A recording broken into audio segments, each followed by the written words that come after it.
Shalom, papa. Shalom. Vous êtes un homme de Dieu et nous voyons comment le Seigneur vous utilise à travers votre ministère. Nous avons une question aujourd'hui à vous poser.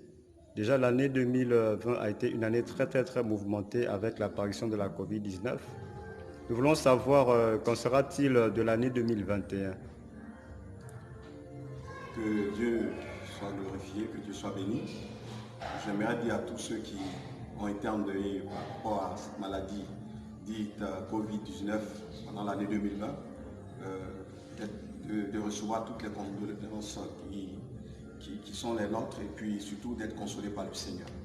Voilà, nous sommes en 2021 et je tenais à dire tout de suite que nous ne sommes pas tout près de sortir de toute cette situation. Parce qu'il y aura des pandémies, d'autres choses encore plus graves que ça. Il y aura d'autres choses plus graves que ça.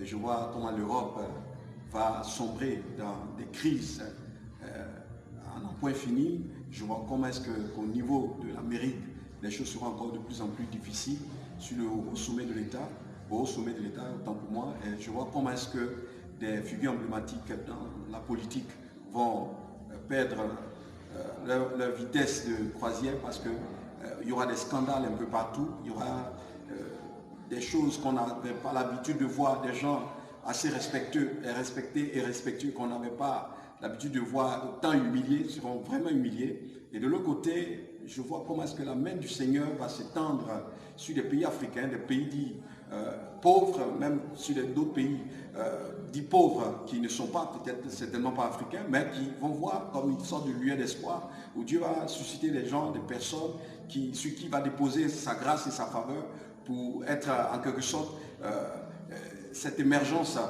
et ces personnes qui pourront apporter un peu de lueur dans ces ténèbres que nous allons vivre. Vous voyez? Donc c'est comme si ce qui est élevé va être rabaissé, et ce qui est rabaissé va commencer à prendre de la hauteur.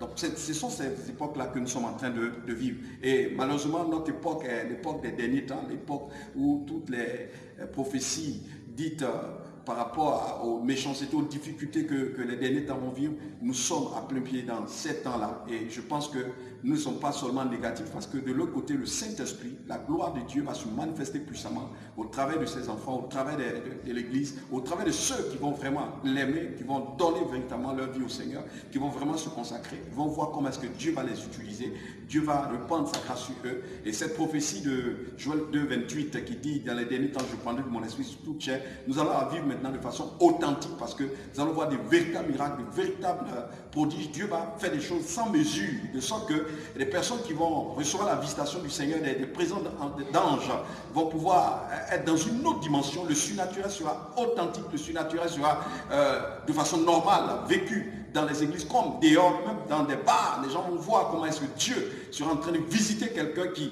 peut-être était en train de danser, peut-être du bachik ou bien, je sais pas, d'une domolo, va se retrouver puissamment visité par la puissance de Dieu parce que plus que jamais, Dieu vient chercher son église, vient récupérer ses enfants de la main de Satan pendant cette ténèbres aussi sombres et lugubres. Alors donc c'est le temps pour nous de nous consacrer vraiment au Seigneur, d'ouvrir vraiment notre cœur pour faire partie de ces champions de l'évangile par rapport à ces derniers temps et surtout de sortir de ce mauvais piège qu'est ces derniers temps. Voilà. Votre solution ne va pas se retrouver dans la main d'un homme, ce sera que Dieu. Parce que même que ce soit sur le plan financier, socio-économique, sur le plan de la santé, il n'y aura pas de solution. Les gens vont beaucoup bavarder, mais ce ne sera pas ça. Et il faut se tourner vers Dieu pour avoir de l'espoir. Voilà un peu ce que je voulais dire. Et ceci pour encourager quelqu'un qui certainement est en train peut-être de pleurer par rapport à des choses qu'il a eu à perdre, qu'il a perdu pendant ce Covid, de croire que Jésus-Christ est Seigneur et qu'il n'est pas encore trop tard. Que Dieu vous bénisse et puis gardez l'espoir dans le Seigneur.